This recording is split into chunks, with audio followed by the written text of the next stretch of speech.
Para um cristão, a Páscoa ela tem a ver com ressurreição.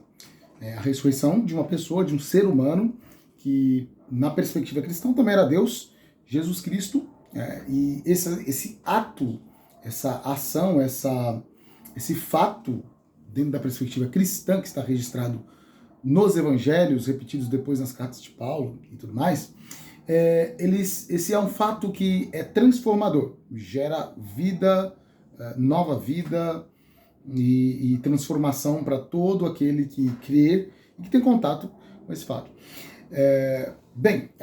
Portanto, a ressurreição de Cristo ela é central dentro do cristianismo. Quando você analisa textos como 1 Coríntios 15, você entende ali o apóstolo Paulo dizendo que se você não acredita na ressurreição, se você desacreditar a ressurreição de Jesus, todo o resto, todo o edifício daquilo que é o cristianismo, ele simplesmente não faz sentido. Daí a importância, é claro que é um milagre, é o maior milagre dentro do cristianismo, o maior milagre dentro da história bíblica, né?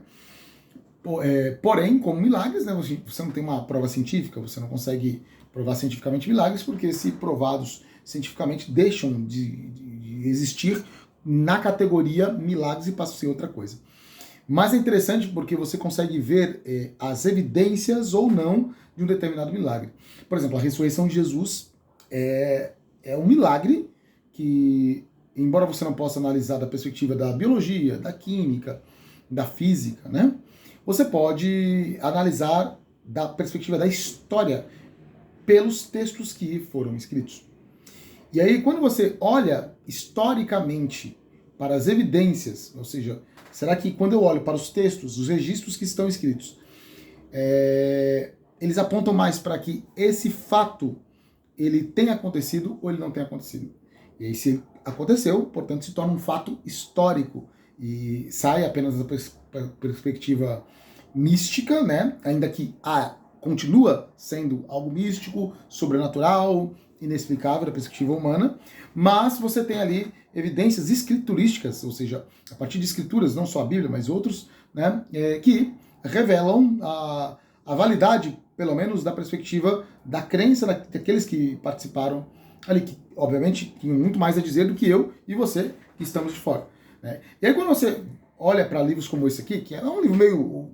quem é ateu não gosta muito dele, né, que é um livro do Norman Geisler, eu não tenho fé suficiente para ser ateu, apesar do nome provocativo, de fato, sensacionalista, sem dúvida alguma, mas é um livro de pesquisa bem interessante e acredito que bem chato de ser refutado para aqueles que não acreditam nele, né?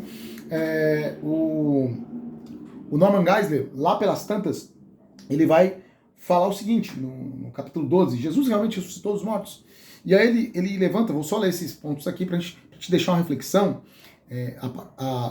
apesar da fé, né, que é o principal, mas também para você entender que a racionalidade também está do lado desse fato. Porque, reparem, ele cita uma frase do Gary Habermas que fala o seguinte: os céticos devem apresentar mais do que as teorias alternativas à ressurreição. Precisam fornecer evidências do século I que apoiem essas teorias. Né? A galera fala, não, Jesus não ressuscitou, por isso, por aquilo, porque não é um consenso acadêmico, ou não é sei lá o quê. Né? E aqui, lá pelas tantas, aqui no livro, eu ia falar assim, Habermas expõe que quase todos os estudiosos, independentemente do espectro ideológico, expõem, né, desde os ultraliberais até os conservadores defensores da Bíblia, ou seja, gente que acredita e gente que não acredita na Bíblia, concordam que os pontos a seguir, todos relacionados a Jesus e ao cristianismo, são fatos históricos reais. Quais são eles? 1. A morte de Jesus deu-se por meio de crucificação romana. 2. Ele foi sepultado, muito provavelmente, num túmulo particular. 3. Pouco tempo depois, os discípulos ficaram desanimados, desolados e desacorçoados, tendo perdido a esperança. 4.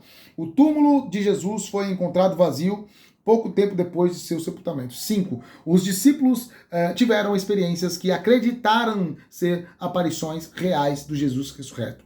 6. Devido a essas experiências, a vida dos discípulos foi totalmente transformada. Depois disso, até mesmo se dispuseram a morrer por sua crença. 7. A proclamação da ressurreição aconteceu logo de início, desde o começo da história da igreja. 8. O testemunho público e a pregação dos discípulos sobre a ressurreição de Jesus aconteceram na cidade de Jerusalém, onde Jesus fora crucificado, sepultado pouco tempo antes. 9. A mensagem do Evangelho concentrava-se na pregação da morte e da ressurreição de Jesus. 10. O domingo passou a ser o principal dia da reunião e da adoração. 11.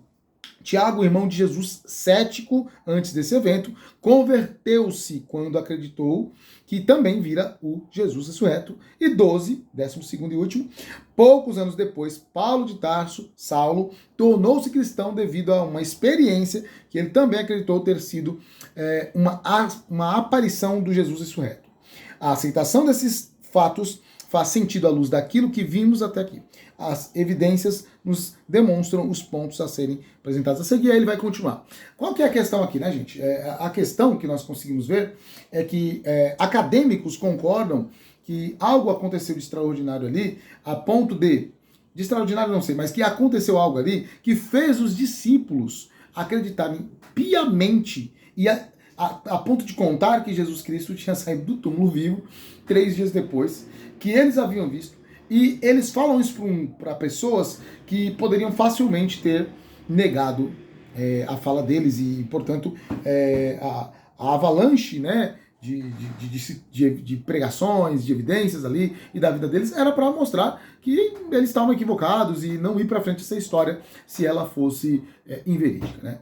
Então muitos dos que não creem falam, não sei o que aconteceu, mas que esses caras acreditavam piamente que Jesus ressuscitou, que pregaram e que as pessoas simplesmente, fora os judeus, que falaram que não foi isso, tal, mas ninguém deu bola, né? A maioria dos cristãos, né, das pessoas que não eram cristãs, na verdade, se converteram, e depois os cristãos que haviam visto Jesus ressuscitado, disseram que haviam visto, levaram para frente e só cresceu, mesmo de forma ou em perseguição, o cristianismo continuou crescendo cada vez mais, até o ponto de séculos depois se tornar a religião oficial do Império.